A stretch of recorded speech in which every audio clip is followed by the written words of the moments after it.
Aventuras de Sherlock Holmes, obra de Arthur Conan Doyle, parte 19. Watson, passei o dia inteiro examinando os registros de Lloyd e arquivos de jornais antigos, acompanhando o curso posterior de todas as embarcações que ancoraram em Pondicherry em janeiro e fevereiro de 1883. Bom, 36 embarcações de porte médio ou maiores foram registradas lá nesses meses, meu amigo. Mas de todas elas, a Lone Star chamou imediatamente a minha atenção, porque embora fosse registrada em Londres, tinha o nome de um dos estados norte-americanos. Texas, eu acho, Holmes. Não tenho certeza, meu amigo, mas eu sabia que o navio era de origem americana. E depois? Watson, verifiquei os registros de Dundee e, quando encontrei prova de que o barco Lone Star havia estado lá em janeiro de 1885, minhas suspeitas foram confirmadas. Indaguei então sobre as embarcações ancoradas atualmente no porto de Londres. E então, Holmes? O Lone Star chegou aqui na semana passada, Watson. Fui até as docas Albert e soube que tinha descido o rio na maré da manhã de hoje, a caminho de seu porto de origem, Savannah. Telegrafei para Gravesend e soube que ele passou por lá há algum tempo, e como o vento está soprando do leste, não tenho dúvida de que já ultrapassou Goldwist e não está muito longe da ilha de Wight. O que vai fazer, Holmes? Já estou com a mão nele. Ele e os dois imediatos, como soube, são os únicos americanos a bordo. Os outros são finlandeses e alemães. Soube também que os três não estavam a bordo ontem à noite. Ouvi isso dos estivadores que estavam carregando o barco.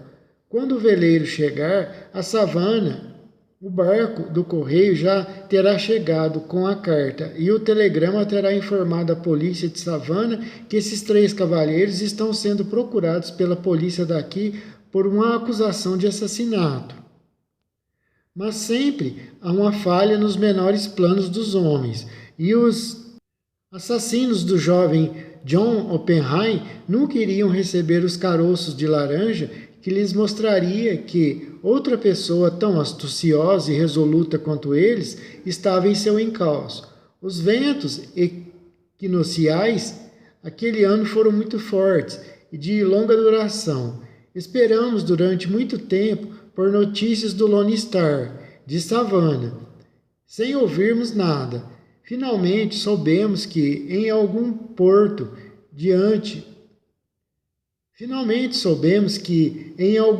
distante do Oceano Atlântico fora visto um mastro despedaçado balançando na crista de uma onda, com as letras LS, Lone Star, nitidamente gravadas.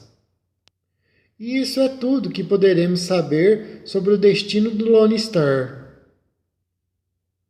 O homem do lábio torcido. Isa Whitney, irmão do finado Elias Whitney, D.D., reitor do Colégio Teológico de St. George, era viciado em ópio. Adquirira o hábito, pelo que eu soube, a partir de um incidente tolo, quando estava na universidade. Tendo lido a descrição de Kinsey de seus sonhos e sensações, misturar o tabaco com o laudano numa tentativa de produzir os mesmos efeitos. Descobriu, com muitos outros, que era um hábito fácil de adquirir e difícil de abandonar, e por muitos anos continuou escravizado à maldita droga, despertando um misto de horror e até de compaixão em seus amigos e parentes. Ainda posso vê-lo agora com o rosto todo amarelo e pastoso, pálpebras caídas e pupilas reduzidas a pequenos pontos, todo encolhido em uma cadeira, destroços, uma verdadeira ruína de um homem nobre. Uma noite, foi em junho de 1889, minha campainha tocou naquela hora em que o homem dá seu primeiro bocejo e olha para o relógio. Espertiguei-me na cadeira e minha esposa deixou cair o bordado no colo e fez uma careta de desapontamento. Um cliente, disse, Você vai ter de sair, Watson. Gemi, pois acabara de voltar depois de um dia muito estafante. Ouvimos a porta se abrir, algumas palavras apressadas e depois passos rápidos no linóleo. A porta da sala onde estávamos foi aberta, bruscamente, e uma senhora, vestida com uma roupa escura e coberta com um véu, entrou depressa. Peço desculpas por vir tão tarde como vim, começou, e então, perdendo de repente todo o controle, correu e atirou os braços em volta do pescoço de minha esposa, soluçando em seu ombro. Oh, estou tão aflita, exclamou. Preciso tanto de ajuda. Oh, disse minha esposa, erguendo o véu que cobria o seu rosto. É Cat Whitney. Como você me assustou, Cat. Não tinha a menor ideia de que era você quando entrou. Não sabia o que fazer, por isso vim direto aqui. Era sempre assim, as pessoas em dificuldades vinham correndo para minha esposa como pássaros para um farol. Foi muito bom você ter vindo. Agora precisa tomar um pouco de vinho com água, sentar-se aqui confortavelmente e nos contar tudo o que aconteceu. Ou prefere que mande James para a cama? Oh, não, não. Quero que o doutor me aconselhe, que me ajude também. É a respeito de Isa. Há 2 dias ele não aparece em casa. Estou com tanto medo. Não era a primeira vez que falava do problema do marido, a mim, como médico. A minha esposa, como velha amiga e companheira de colégio, procuramos acalmá-la e confortá-la, buscando palavras apropriadas. Sabia onde estava o marido? Será que conseguiríamos trazê-lo de volta? Parece que sim. Tinha uma informação segura de que, ultimamente, quando sentia necessidade, ele usava uma casa de ópio no extremo leste da cidade. Até então, suas orgias haviam sido limitadas a um dia, e voltava sempre, contorcendo-se em espasmos e totalmente alquebrado, destruído, à noite. Mas agora esse episódio estava durando 48 horas e estava, sem dúvida, em meio à escória das docas, aspirando o veneno ou dormindo sob seu efeito. Era ali que seria encontrado, tinha certeza, no bar de ouro em Upper Swandam Lane. Mas o que devia fazer?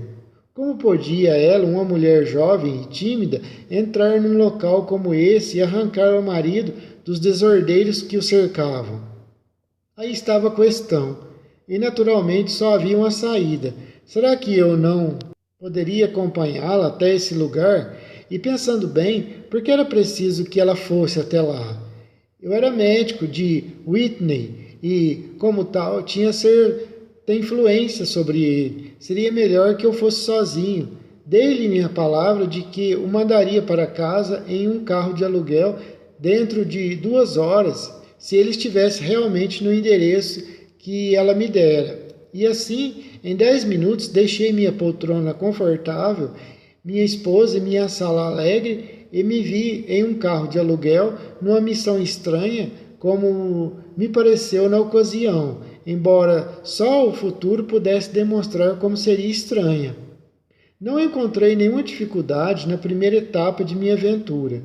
Upper Swandam Lane é um beco sórdido, escondido atrás dos armazéns das docas que se alinham ao longo da margem norte do rio, a leste da ponte de Londres, entre uma loja de roupas baratas e uma taberna, descendo degraus íngremes que desapareciam num vão negro como a boca de uma caverna, encontrei o antro que procurava. Mandei o carro me esperar.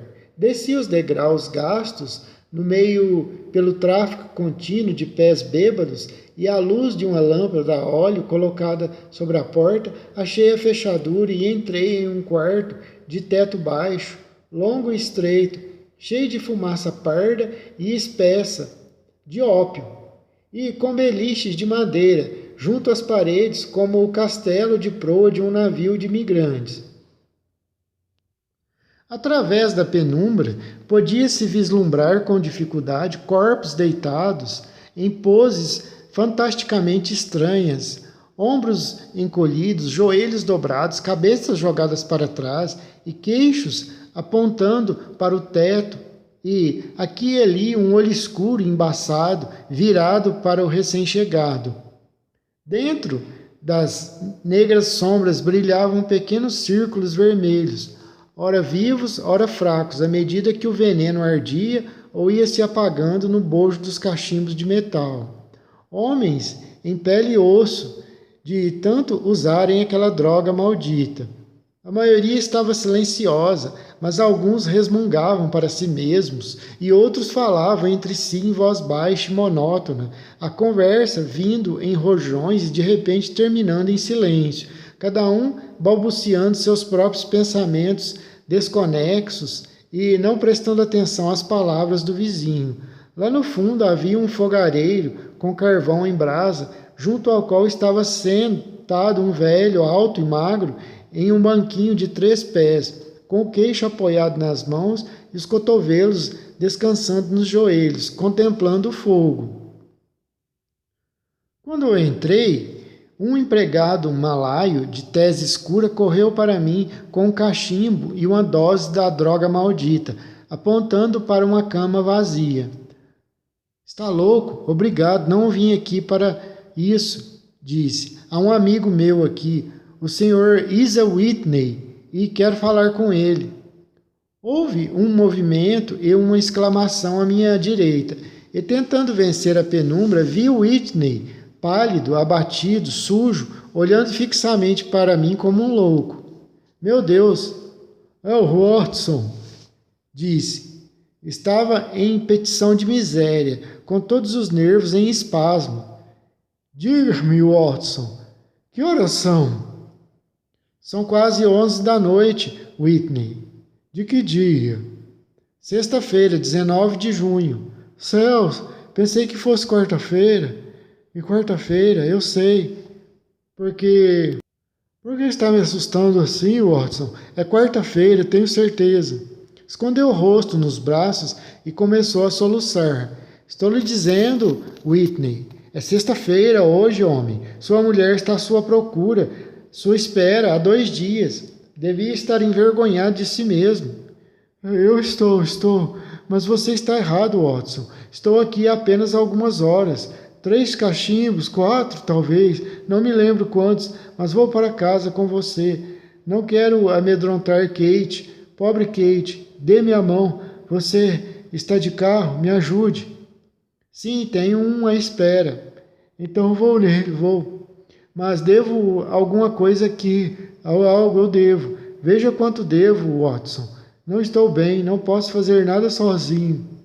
Desci a passagem estreita entre as 2 fileiras de sonhadores, prendendo a respiração para não respirar os vapores nocivos daquela droga maldita, procurando o gerente. Ao passar pelo homem alto que estava sentado junto ao fogareiro, senti que puxavam minha manga e uma voz baixa murmurou: passe por mim e depois olhe para trás. As palavras soaram estranhas, bem distintas em meus ouvidos. Olhei para baixo. Só podiam ter vindo do velho ao meu lado, mas ele estava sentado como antes, completamente absorto, muito magro, muito enrugado, curvo pela idade, com um cachimbo de ópio pendurado nos joelhos, como se tivesse caído dos dedos subitamente frouxos. Dei 2 passos à frente e virei. Foi preciso todo o meu autocontrole para evitar que desse um grito de espanto. Virara de costa de modo que ninguém podia vê-lo, a não ser eu. Sua forma se enchera, as rugas haviam desaparecido como por milagre, os olhos embaçados haviam recuperado seu brilho, e lá, sentado junto ao fogo e rindo da minha surpresa, estava ninguém mais, ninguém menos que Sherlock Holmes. Fez um discreto sinal para que me aproximasse, e no mesmo instante, ao virar o rosto para os outros, mais uma vez, voltou a ser um velho senil. Holmes, exclamei, o que está fazendo aqui neste antro? Meu Deus! Fale o mais baixo possível, Watson. respondeu. Tenho ouvidos excelentes. Se quiser ter a bondade de se livrar de seu amigo dopado, eu ficaria muito contente de ter uma conversa com você. Tem um cabriolé lá fora. Então, por favor, mande-o para casa neste carro quanto antes. Pode confiar nele, pois parece arrasado demais para se meter em mais encrencas. Vou também aconselhar que mande pelo cocheiro um bilhete para sua esposa explicando que está comigo. Watson, espere lá fora, sairei em 5 minutos apenas.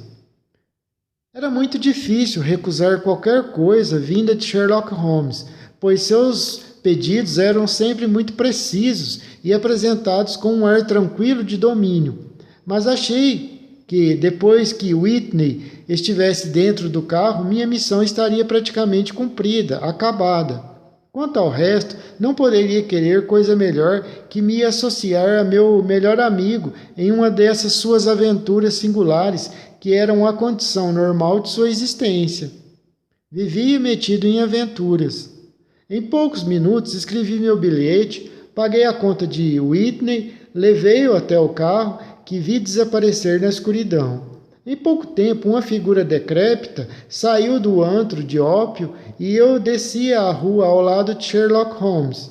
Por 2 ruas, ele arrastou os pés, com as costas curvadas e cambaleando exatamente como um velho.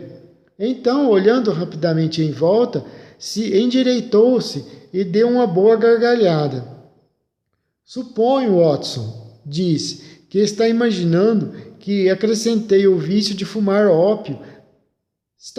É muito louco, meu amigo. Jamais me aproximaria de algo tão maldito quanto isso. Ora, Holmes, realmente fiquei espantado de encontrar você ali. Não mais espantado do que eu de ver você, Watson. Vim procurar um amigo, Holmes, como você sabe. E eu, um inimigo, Watson. Um inimigo, Holmes? Sim, um de meus inimigos naturais, ou devo dizer, minha presa natural.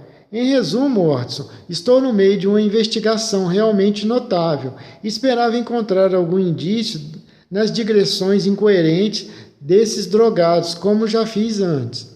Se fosse reconhecido naquele antro, minha vida não valeria um tostão, pois usei-o muitas vezes para meus próprios objetivos, e o bandido do Eurasiano, que é o gerente, jurou vingar-se de mim. Há um alçapão nos fundos do prédio, perto da esquina de Paul's Reef, que poderia contar estranhas histórias do que passou por ele em noites sem lua. O quê? O que quer dizer? Corpos? Sim, corpos, Watson. Seríamos homens ricos se tivéssemos 1000 libras para cada pobre diabo que foi liquidado neste antro. É a armadilha assassina mais sórdida de toda a margem do rio, e temo que Neville St. Clair tenha entrado lá para não sair mais. Nosso cabriolé deveria estar aqui. Pôs os 2 dedos indicadores entre os dentes e deu um assobio agudo. O nosso cabriolé deveria estar aqui. Pôs os 2 dedos indicadores entre os dentes e deu um assobio agudo, um sinal que foi respondido por um assobio semelhante à distância, seguido em poucos instantes pelo ruído de rodas e de cascos de cavalo. Bem, Watson, disse Holmes, quando a pequena carruagem surgiu da escuridão, com 2 focos dourados de luz amarela das lanternas laterais. Você vem comigo ou não? Se é que posso ajudá-lo. Ora, um companheiro de confiança é sempre útil, e um historiador mais ainda. Meu quarto no Cedars tem 2 camas. Cedars? Sim, é a casa do Sr. St. Clair. Estou hospedado lá enquanto faço essa investigação. Onde é esta casa, Holmes? Em Kent, perto de Lee. Temos uma viagem de 11 quilômetros à nossa frente. Mas estou completamente no escuro, Holmes. Claro que está. Vai saber de tudo daqui a pouco. Suba aqui. Está bem, John. Não vamos precisar de você. Aqui está meia coroa. Fique à minha espera amanhã por volta das 11 horas. Solte o cavalo. Até logo. Até logo mais. Fustigou o cavalo com o chicote e lá fomos nós, correndo por uma série infinita de ruas sombrias e desertas que aos poucos se alargaram até que voamos por uma ponte larga sobre o rio enlameado que corria preguiçosamente lá embaixo. Diante de nós estendia-se outra selva de cimento e tijolos, cujo silêncio era quebrado apenas pelos passos regulares e pesados do policial de guarda ou as canções e gritos de algum grupo tardio de pândegos. Nuvens altas levadas pelo vento deslizavam lentamente pelo céu e uma ou duas estrelas brilhavam suavemente aqui e ali nas brechas das nuvens. Holmes conduzia a carruagem em silêncio, com o queixo encostado no peito e a aparência de um homem imerso em seus pensamentos, enquanto eu estava sentado ao seu lado, curioso para saber o que seria essa nova busca que parecia exigir tanto de seus poderes, mas temendo interromper a corrente de seus pensamentos. Já havíamos percorrido vários quilômetros e chegávamos à orla da faixa de casas suburbanas quando ele se sacudiu, encolheu os ombros e acendeu o cachimbo com ar de quem se convenceu de que estava fazendo o melhor que podia. Você tem o grande dom do silêncio, Watson, comentou. Isso faz de você um companheiro precioso. Eu que o diga, é maravilhoso para mim ter alguém com quem falar, pois meus pensamentos não são nada agradáveis. Estava pensando no que vou dizer para essa boa mulher hoje à noite, quando for me receber à porta. Está esquecendo que não sei nada sobre o assunto até agora, Holmes. Só vou ter tempo de lhe contar todos os detalhes antes de chegarmos ali, Watson. Parece absurdamente simples, mas não sei por que não consigo nada em que me basear. O fio é muito longo, sem dúvida nenhuma, mas não consigo pegar a ponta em minha mão. Agora vou relatar o caso clara e concisamente para você, e talvez você possa ver uma luz onde tudo é escuro para mim. Prossiga então, Holmes. Watson, há alguns anos, mais exatamente em maio de 1884, surgiu em Lee um cavalheiro de nome Neville St. Clair, que parecia ter bastante dinheiro. Ele comprou uma casa grande, arrumou maravilhosamente o terreno e, de modo geral, Clair vivia em grande estilo. Pouco a pouco, fez amizades na vizinhança e, em 1887, casou-se com a filha de um cervejeiro do local, com a qual teve 2 filhos. Não tinha nenhuma ocupação, mas tinha interesses em várias companhias e ia à cidade em geral pela manhã, voltando no trem das 5h14 da tarde da rua Carillon. O Sr. St. Clair tem atualmente 37 anos. É um homem de hábitos moderados, um bom marido, pai muito afetuoso e popular com todos que o conhecem. Devo acrescentar que suas dúvidas totais no momento somam 88. Devo acrescentar que suas dívidas totais no momento somam 88 libras e tem 220 libras depositadas no Banco Capital and Courtiers. Portanto, não há nenhuma razão para se pensar que possa ter qualquer preocupação com o dinheiro. Na segunda-feira passada, o Sr. Neville St. Clair foi à cidade mais cedo do que de costume, comentando, antes de partir, que tinha 2 missões importantes a cumprir e que traria para seu filhinho um brinquedo ao voltar. Por mero acaso, sua esposa recebeu um telegrama nessa mesma segunda-feira, pouco depois da saída do marido, dizendo que um pacote de grande valor que ela estava aguardando acabara de chegar e estava à sua espera nos escritórios da Companhia Marítima Aberdeen. Se você conhece bem Londres, Watson, deve saber que os escritórios da Companhia Aberdeen estão localizados na rua Fresno, que sai de Upper Svandan Lane, onde me encontro esta noite.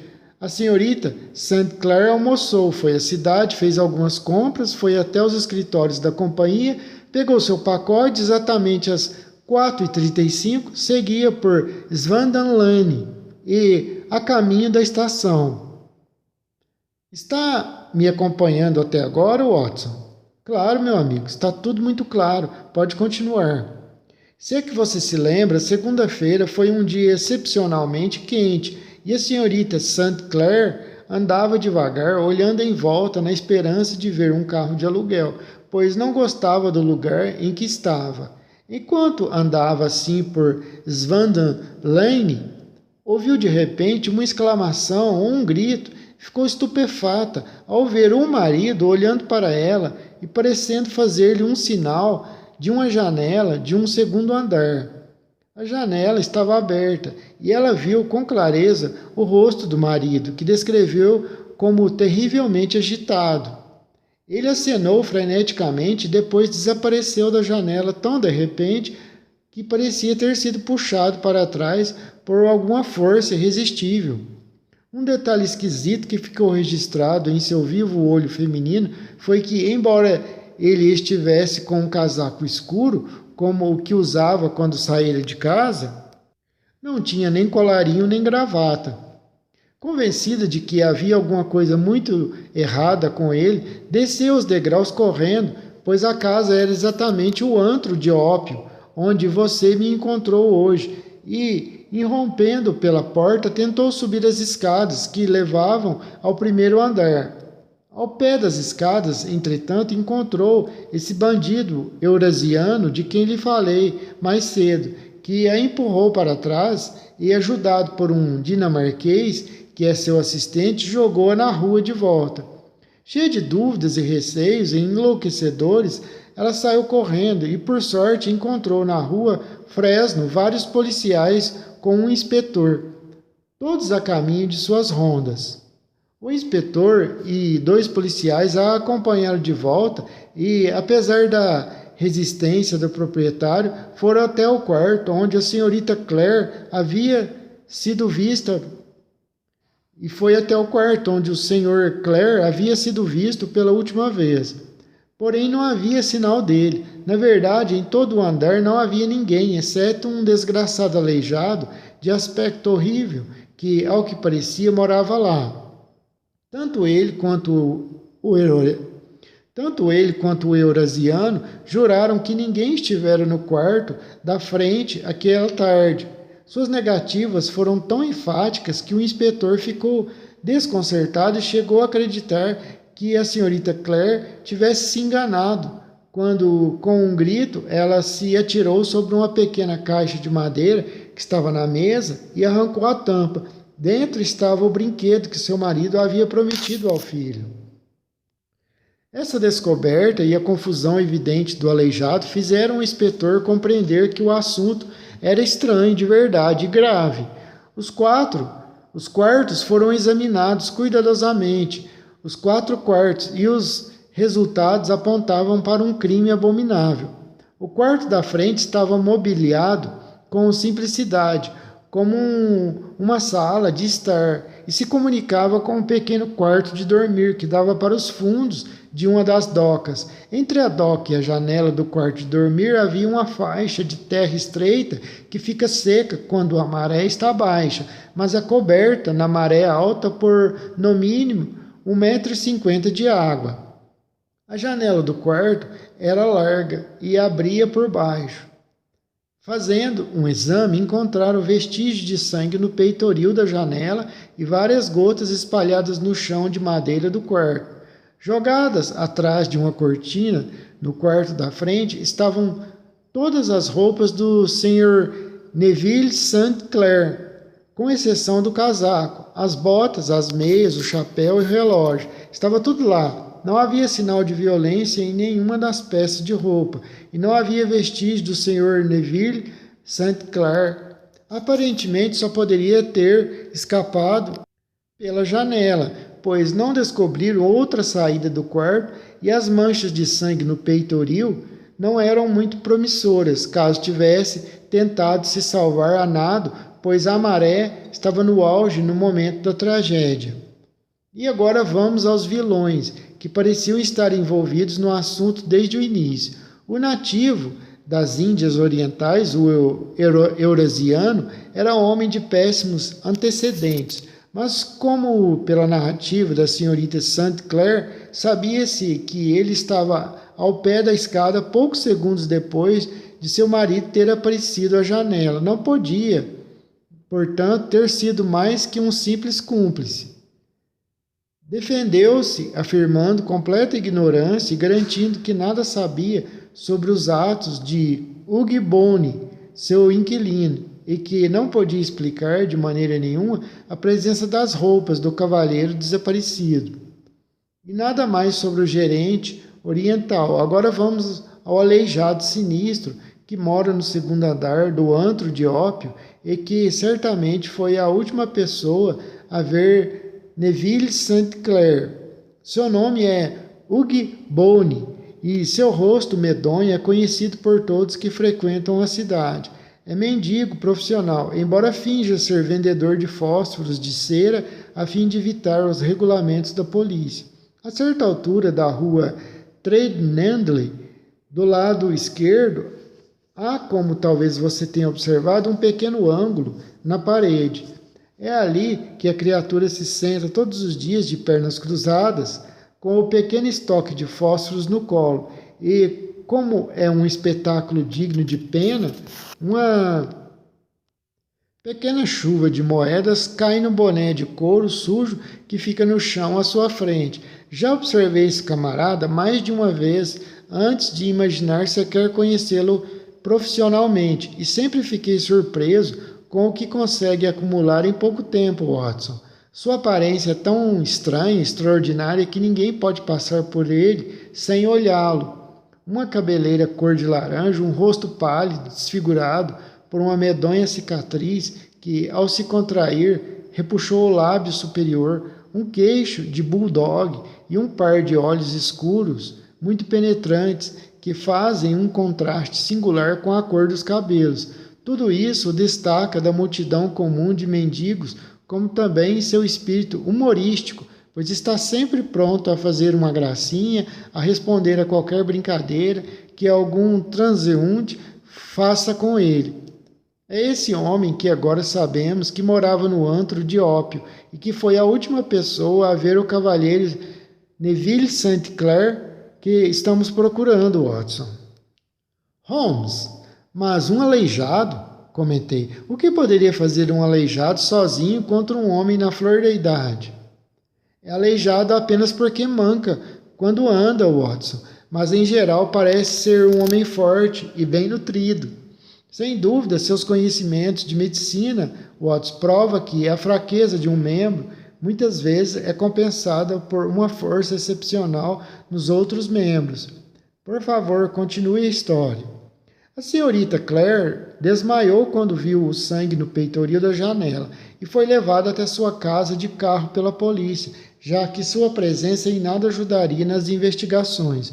O inspetor Barton, encarregado do caso, examinou com cuidado o prédio, mas não encontrou nada que esclarecesse o mistério. Tinha sido um erro não prender Bone imediatamente, pois teve alguns minutos em que podia se ter comunicado com seu amigo, o eurasiano, mas essa falha foi logo remediada. Eles o apanharam e revistaram, mas sem encontrar nada que o incriminasse. Havia, é verdade, umas manchas de sangue na manga direita, mas ele mostrou o dedo anular, onde havia um pequeno corte, e explicou que era dali que vinha o sangue, acrescentando que fora até a janela pouco antes e que as manchas no peitoril, sem dúvida, vinha também do seu dedo. Disse enfaticamente que jamais tinha visto o Sr. Neville St. Clair e jurou que a presença das roupas em seu quarto era um mistério tanto para ele como para a polícia. Quanto à declaração da senhorita Claire de que tinha visto o marido na janela, disse que ela devia estar louca ou sonhando, ou ter se enganado. Foi retirado protestando em alta voz e levado para a delegacia, enquanto o inspetor permaneceu no prédio na esperança de que a maré baixa revelasse algum novo indício. E assim foi, embora não encontrassem na lama o que temiam. Era o casaco do Sr. Neville St. Clair, e não Neville St. Clair, ou seu corpo, que foi descoberto quando a maré baixou. E o que pensa que encontraram nos bolsos, Watson? Não tenho a menor ideia, Holmes. Você não pode adivinhar. Todos os bolsos estavam cheios de moedas. 421 pennies e 270 em moedas de meio penny. Não era de admirar que a corrente não o tivesse arrastado. Mas um corpo humano é diferente, Watson. Há um redemoinho violento entre as docas e a casa. Era bem provável que o casaco, com todo o peso das moedas, ficasse na lama enquanto o corpo nu era sugado pelo rio. Mas você disse que todas as outras roupas foram encontradas escondidas no quarto, Holmes. Então o corpo estava vestido somente com um casaco? Não, mas há outras maneiras de encarar os fatos. Vamos supor que esse tal de Bond tenha jogado Neville St. Clair pela janela sem ser visto por ninguém. O que faria então? Watson, a primeira ideia que lhe ocorreria seria livrar-se das roupas que o incriminariam. Então pegaria o casaco e, na hora de jogá-lo pela janela, se lembraria de que ele ia flutuar e não afundaria. Não tem muito tempo, pois já ouviram o barulho lá embaixo quando a senhorita St. Clair tentava subir as escadas, e talvez já tivesse sabido pelo seu cúmplice, o eurasiano, que a polícia estava vindo em seu encalço. Não há um minuto a perder. Corre para o esconderijo onde acumulou os frutos de sua atitude de mendigo e enche os bolsos do casaco com todas as moedas que consegue pegar para garantir que ele afundasse. Atira-o pela janela e teria feito o mesmo com as outras roupas se não tivesse ouvido os passos subindo pela escada. Só teve tempo de fechar a janela quando a polícia chegou. Holmes, parece bem possível que tenha sido isso mesmo, eu lhe disse. Vamos aceitar como uma hipótese, já que não temos coisa melhor. Bonnie, como lhe disse, foi preso e levado para a delegacia, mas não conseguiram descobrir nada em seu passado que depusesse contra ele. Era conhecido havia anos como um mendigo profissional apenas, mas sua vida tinha sido sempre muito tranquila e inocente. Assim estão as coisas no momento, e as perguntas que têm de ser respondidas, o Sr. Neville St. Clair estava fazendo em um antro de perdição. O que aconteceu com ele enquanto estava lá? Onde está agora? E o que Hugh Bone tem a ver com o seu desaparecimento? Continuam longe de ser esclarecidas todas essas questões. Confesso que não me lembro de nenhum caso que tenha tido no passado que parecesse tão simples de início e que se apresentasse depois tão difícil, com tantas dificuldades. Enquanto Sherlock Holmes relatava essa série estranha de acontecimentos, tínhamos percorrido velozmente os subúrbios da grande cidade e deixado para trás as últimas habitações isoladas, e corríamos agora por uma estrada ladeada de arbustos, quando ele estava terminando. Entretanto, passamos por duas aldeias onde algumas luzes ainda brilhavam nas janelas. Estamos nos arredores de Lee, disse meu companheiro. Atravessamos 3 condados nessa curta viagem, começando por Middlesex, cortando Surrey em ângulo e terminando em Kent. Está vendo aquela luz entre as árvores, Watson? Ali é Cedars, e ao lado daquela luz está uma mulher cujos ouvidos ansiosos, não tenho a menor dúvida, já perceberam o ruído dos cascos do nosso cavalo. Mas por que você está conduzindo essa investigação da Baker Street? Perguntei. Porque há muitas perguntas que têm de ser feitas aqui mesmo, Watson. A senhorita Claire, muito gentilmente, pôs à minha disposição 2 quartos e pode ter certeza de que ela receberá muito bem meu amigo e colega.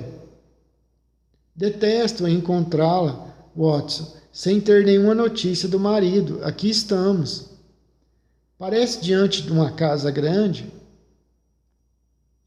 Mas por que você não está conduzindo essa investigação da Baker Street, Holmes? Perguntei. Porque há muitas perguntas que têm de ser feitas aqui mesmo, Watson. A senhorita St. Clair, muito gentilmente, pôs à minha disposição 2 quartos e pode ter certeza de que ela receberá muito bem meu amigo e colega. Detesto encontrá-la, Watson, sem ter nenhuma notícia do marido, pois aqui estamos. Paramos diante de uma casa grande no centro de um amplo terreno. Um rapaz da colcheira viera correndo segurar o cavalo e, saltando do carro, segui Holmes pelo caminho estreito e curvo que ia até a casa. Quando nos aproximamos, a porta se abriu e uma mulher pequena e loura, com um vestido claro de musseline, debruado de gaze rosa nos punhos e na gola, surgiu na abertura. De pé, delineada pela luz que jorrava de dentro, uma das mãos na porta, a outra meio levantada, o corpo ligeiramente inclinado para frente, o rosto de olhos ansiosos e lábios entreabertos, ela toda era uma pergunta. Então, Sr. Holmes, exclamou, e então? Aí, percebendo que éramos 2, deu um grito de esperança que se transformou em gemido quando viu meu companheiro sacudir a cabeça e encolher os ombros. Oh, minha senhora, nenhuma notícia ainda, nenhuma notícia boa? Não, nenhuma. Mas nenhuma notícia má? Também não. Graças a Deus, mas entre, o senhor deve estar cansado, com fome, pois foi um dia muito longo. Este é meu amigo, Dr. Watson. Tem sido de importância fundamental para mim em muitos dos meus casos, e por sorte pude trazê-lo comigo para me ajudar nesta investigação. Muito prazer em conhecê-lo, disse, apertando minha mão cordialmente. Por favor, desculpe qualquer falha em minha hospitalidade, mas o senhor compreende que sofri um golpe terrível. Minha cara senhora, respondi, sou um velho veterano, mas mesmo que não fosse, estou vendo que não há necessidade de pedir desculpas. Se puder ser útil à senhora ou ao meu amigo Holmes, ficarei realmente muito feliz. Agora, Sr. Sherlock Holmes, disse a mulher quando entramos em uma sala de jantar bem iluminada, onde uma ceia fria estava arrumada na mesa. Gostaria de lhe fazer 1 ou 2 perguntas e pedir-lhe que responda com franqueza. Certamente que responderei, minha senhora, disse Holmes. Não se preocupe comigo, não sou histérica nem dada a desmaios. Só quero ouvir sua opinião sincera. Sobre o que, senhora? No fundo mesmo, o senhor acredita que Neville St. Clair esteja ainda vivo? Sherlock Holmes pareceu ficar constrangido com aquela pergunta. Com franqueza, ela repetiu ainda de pé e olhando penetrantemente para Holmes, que estava recostado em uma cadeira confortável. Com franqueza, minha senhora, eu acredito que não. Acha então que ele está morto? Sim, minha senhora, infelizmente. Assassinado? Não sei, talvez. E em que dia ele faleceu? Na segunda-feira, presumo. Então, Sr. Holmes, tenha a bondade de explicar como é que acabei de receber esta carta dele hoje mesmo. Sherlock Holmes deu um salto da cadeira como um gato, como se tivesse recebido um choque elétrico. O quê? Exclamou. Sim, hoje. Ela sorriu, segurando um papel que agitava no ar. Senhora, posso vê-la? Certamente. Tirou-a da mão dela com ansiedade e alisou-a sobre a mesa, puxando a lâmpada para perto e examinando-a com atenção. Ergui-me e fui olhar por cima do ombro dele.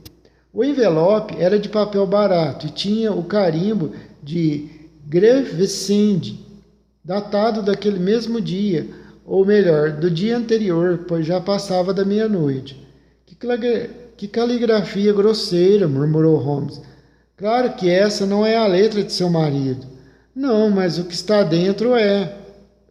Noto também que quem quer que tenha endereçado o envelope teve de parar e ir descobrir o endereço. Como pode saber disso, Sr. Holmes? Pode ver que o nome está escrito com tinta preta, que secou sozinha e o resto está acinzentado, o que prova que foi usado um mata-borrão. Se tudo tivesse sido escrito ao mesmo tempo e secado com o mata-borrão, ficaria do mesmo tom cinzento. Esse homem escreveu o nome e depois houve uma pausa até escrever o endereço, o que significa que não sabia o endereço de cor. É apenas um detalhe, mas os detalhes são muito importantes, senhora. Como seu marido não saberia o endereço da própria casa? Vamos ver a carta agora. Ah, havia alguma coisa aqui dentro. Sim, um anel, seu anel com sinete, disse a senhora. E a senhorita tem certeza de que é a letra de seu marido? Uma delas. O que quer dizer com isso, uma delas? É a letra dele, quando escrevia com pressa. É bem diferente de sua letra normal, mas eu conheço bem. Minha querida, não fique com medo. Tudo vai dar certo. Há um enorme engano que pode demorar a ser corrigido. Tenha paciência. Neville St. Clair.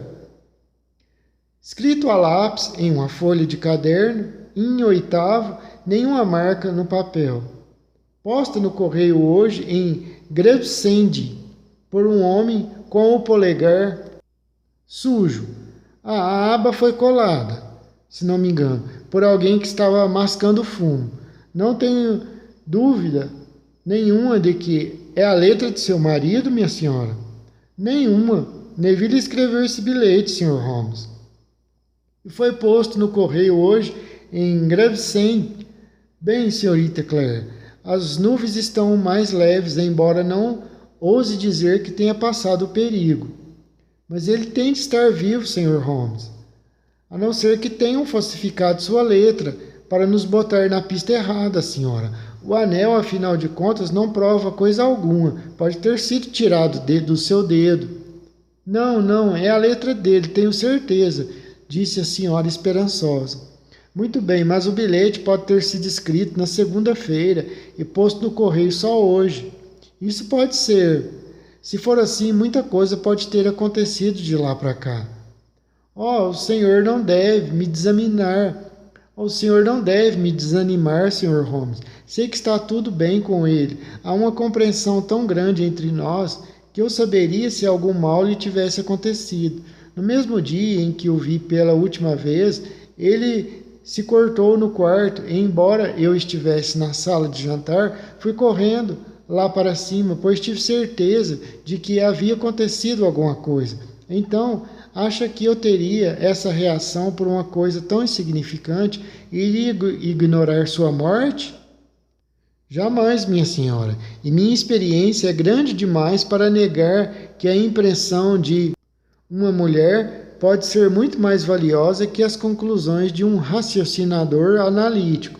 Esse bilhete realmente é uma prova muito forte para sustentar sua opinião, mas se seu marido está vivo e pode escrever cartas, por que tem de ficar longe da senhora?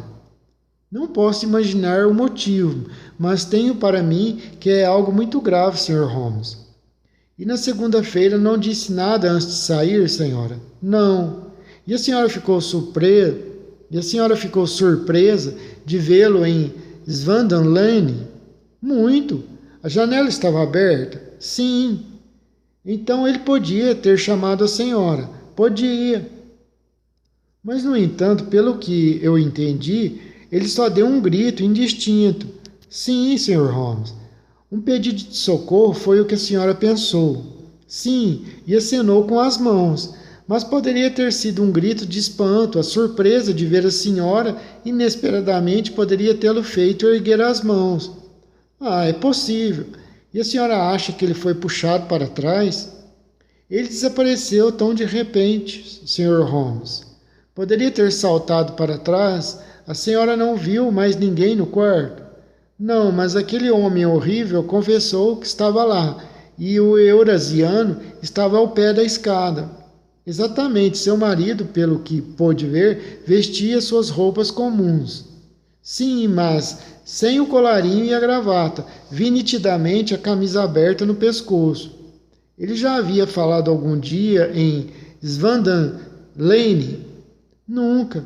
Mostrou alguma vez sinais de ter tomado ópio? Nunca, Sr. Holmes. Está certo. Muito obrigado, senhorita Claire. Eram estes os pontos principais que eu queria esclarecer. Vamos agora comer alguma coisa e depois nos recolher, porque amanhã poderemos ter um dia muito ocupado. Um quarto amplo e confortável, com 2 camas, havia sido posto à nossa disposição. E fui logo para a cama, pois estava alquebrado. Estava cansado demais depois dessa noite de aventuras. Sherlock Holmes, entretanto, era um homem que, quando tinha um problema a resolver, podia passar até dias ou uma semana sem descansar, pensando, analisando e reordenando os fatos, examinando-os todos sobre o seu prisma, todos os aspectos, de trás para frente, até chegar a uma solução ou convencer-se de que não tinha dados suficientes. Era evidente que estava se preparando para ficar sentado a noite toda. Tirou o casaco e o colete, vestiu um roupão azul e ficou andando pelo quarto, recolhendo os travesseiros da cama e as almofadas do sofá e das poltronas. Com eles construiu uma espécie de divã oriental, no qual se sentou de pernas cruzadas, com a xícara de chá gigantesca e alguns fósforos à sua frente. À luz mortiça da lâmpada, eu o vi sentado com um velho. Recapitulando. Com eles construiu uma espécie de divã oriental, no qual se sentou de pernas cruzadas, com a xícara gigantesca de chá ao seu lado. À luz mortiça da lâmpada, eu o vi sentado com um velho livro em suas mãos, olhos fixos nas páginas, silencioso, imóvel, mas parecia que ele não lia o que estava no livro. Parecia apenas estar usando o livro para se concentrar, para pensar. Holmes estava imóvel, com a luz se refletindo em suas feições aquilinas. Ficou sentado ali enquanto eu adormecia e continuava sentado ali quando uma exclamação súbita me acordou e vi o sol de verão invadindo o aposento. Acordado, Watson? Ele perguntou. Sim, Holmes. Está disposto a dar um passeio? Certamente. Então vista-se, meu amigo. Ninguém acordou ainda, mas sei onde dorme o rapaz da cocheira e logo o cabriolé estará pronto. Sorria para si mesmo enquanto falava, os olhos brilhavam e parecia um homem diferente do sombrio pensador da noite anterior. Enquanto me vestia, olhei o relógio. Não era de estranhar que estivesse todo mundo dormindo, pois eram 4h25 da madrugada. Mal terminara quando Holmes voltou com a informação de que o rapaz estava atrelando o cavalo. Quero testar uma teoria minha, disse Holmes calçando as botas. Watson, acho que você está diante de um dos maiores idiotas de toda a Europa. Mereço ser chutado aqui até Charing Cross, mas acho que encontrei a chave do caso agora. E onde está? Perguntei sorrindo. No banheiro, respondeu. Oh, não estou brincando, Holmes. E nem eu estou brincando, Watson, está no banheiro, continuou vendo meu ar de incrédulo. Acabo de sair de lá, tirei-a de lá e coloquei-a nesta maleta. Vamos, meu rapaz, vamos ver se serve na fechadura. Descemos o mais depressa possível e saímos para o sol que brilhava lá fora. Nosso carro e o cavalo estavam à espera na estrada com o rapaz da cocheira, semi-vestido, segurando as rédeas. Pulamos para dentro do carro e fomos a toda velocidade para a estrada de Londres. Algumas carroças, levando hortaliças para a metrópole, estavam na estrada, mas as casas dos dois lados estavam silenciosas ainda e adormecidas, como em uma cidade fantasmagórica. Em algumas pontes,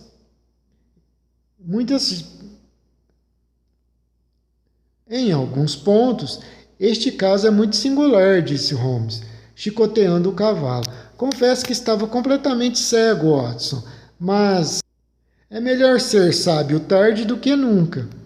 Na cidade, os madrugadores já começavam a aparecer sonolentos nas janelas, quando passamos pelas ruas de Surrey. Percorrendo a ponte de Waterloo, atravessamos o rio, seguimos a Wellington Street, viramos à direita e chegamos a Bond Street. Sherlock Holmes era muito conhecido na polícia e os dois guardas que estavam na porta o cumprimentaram. Um deles segurou o cavalo enquanto o outro nos fez entrar. Quem está de serviço? Perguntou Holmes. O inspetor Bradstreet, senhor. Ah, Bradstreet. Como vai? Um policial alto e gordo se aproximara pelo corredor de pedra com o boné e a jaqueta do uniforme. Gostaria de falar com Bradstreet. Claro, Sr. Holmes. Venha aqui em minha sala. Era uma sala pequena, mobiliada, como escritório, com um enorme livro de registros na mesa e um telefone na parede. O inspetor Bradstreet sentou-se atrás da mesa. Em que posso ajudá-lo, Sr. Holmes? É sobre aquele mendigo, Bonnie, o que foi acusado de estar ligado ao desaparecimento do Sr. Neville St. Clair de Lee. Sim, ele foi detido para interrogatório. Foi o que eu vi. Ele está aqui? Está em uma das celas. Está quieto? Ah, não dá trabalho nenhum, mas é um sujeito muito sujo. Sujo? Sim, é uma luta para conseguir que lave as mãos e a cara parece a de um carvoeiro. Bem, quando seu caso for decidido, vai ter que tomar um bom banho desinfetante. E acho que o senhor, se o senhor ouvisse, ia concordar comigo que ele está mesmo precisando de um banho de horas. Gostaria muito de vê-lo, portanto. É muito fácil, venha comigo. Pode deixar a maleta aqui. Não, prefiro levá-la comigo. Está bem, então venha. Muito bem, venha por aqui, por favor. Levou-nos por um corredor, abriu uma porta gradeada, desceu umas escadas e depois seguimos por outro corredor, caiado de branco, com portas dos dois lados. É a terceira à direita, Sr. Holmes. Aqui está. Abriu um painel na parte superior da porta e espiou para dentro. Está dormindo, diz. Pode vê-lo. Muito bem.